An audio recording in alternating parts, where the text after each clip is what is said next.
жердің түрігі, бауыры жылып науатқан, бабымен ғана жібейді.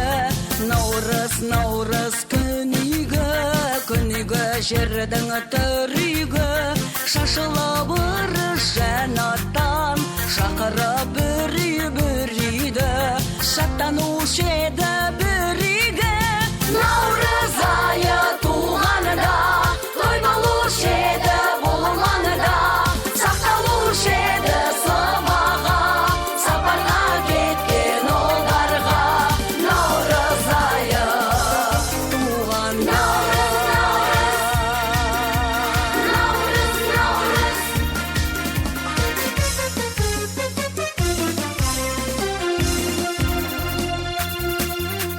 Осынау игі кең жерге наурыз айы келгенде, наурыз тойы болғанында, келіп ем